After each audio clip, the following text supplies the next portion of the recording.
you to tell me about the overtrain symptoms. I want to tell me what symptoms you are experiencing. Oh, well, just the main one being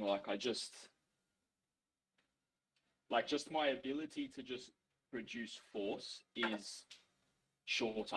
Like, do you know what I mean? Like, when you go to push, but the will, not the will, like you have the will, but it's like you involuntarily just let go. Like you can't, like if you're doing a chest press and like you push, push, push, and it doesn't matter how much might you have. It's like you lose it. I'm feeling that a bit more. It's just like fatigue, getting fatigued quicker, I suppose. All right. Anything else? Um, and just generally like my mind feels fried too. Like as in like yeah, I just feel like my CNS is just fucked. Why? Well, just more from the fatigue. It's like when you're training and it's just like you have no idea what's going on. What do you Like mean? you're just fried. Okay. Like you can't. Like I can't talk. I can't really think. I can't really look at something either. Like I don't know how to look at things. What does that mean? Does that make sense? Like Well, I don't know. Like well, describe it to me.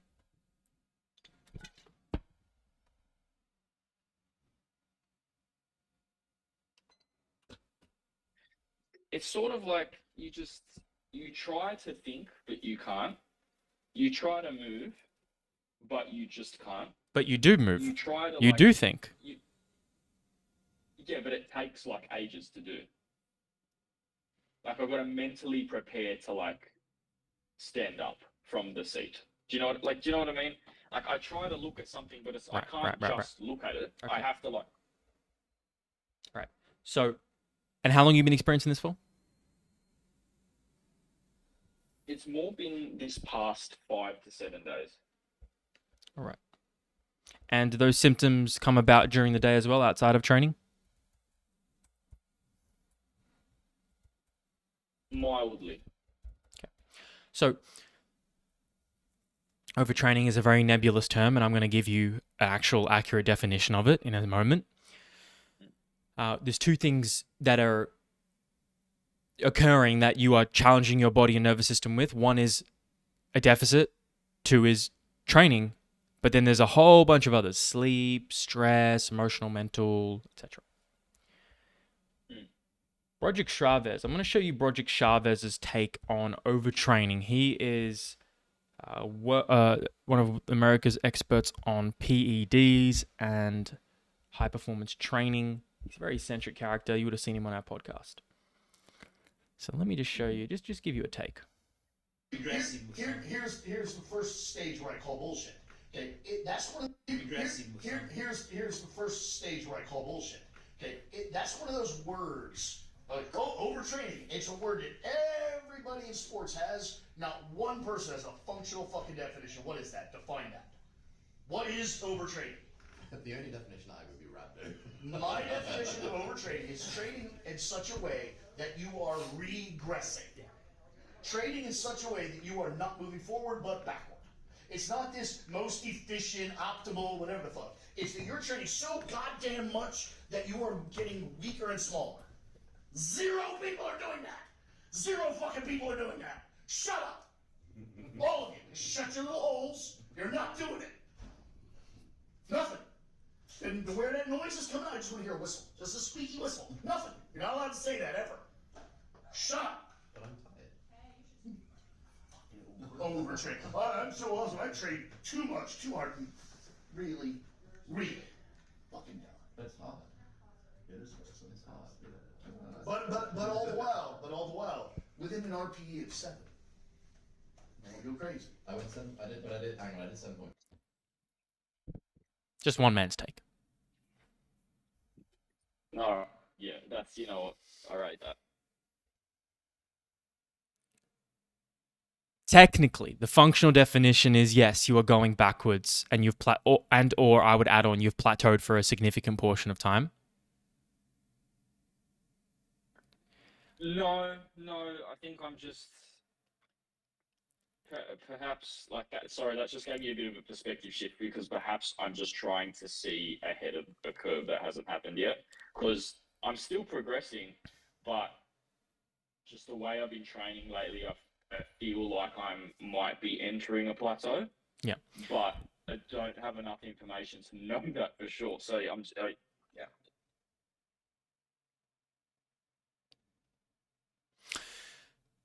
All right.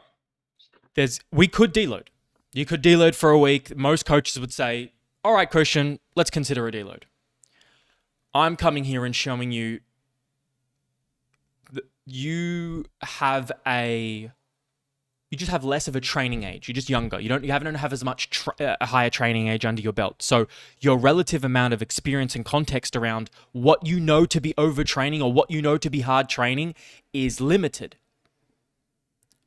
The more you train through these periods, the more literacy and knowledge you will build about, oh, that was just a week or two. Oh, that I can actually push through that and still, there's actually something to be learned there.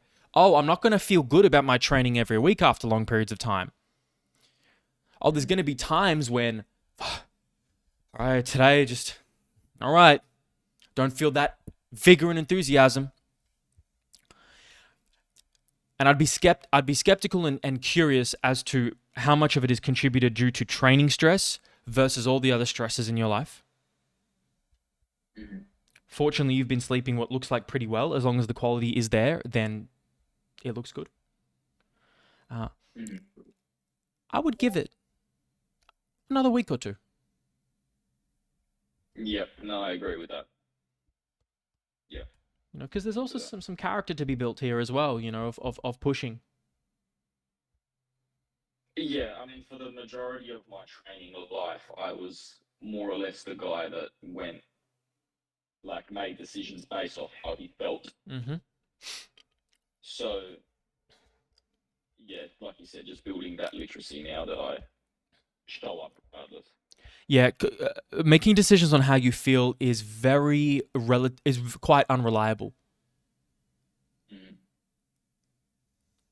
Because how you feel changes moment to moment, unless you're generally quite grounded and stoic a lot of the time. And so we want to take the average of a certain time period, 1, 2, 3 weeks, and then assess it based on the data as well. You have a couple of arguments with Kiara. You're not going to You're not going to be like, oh, that girl's hot. I want to sleep with her. Hold on.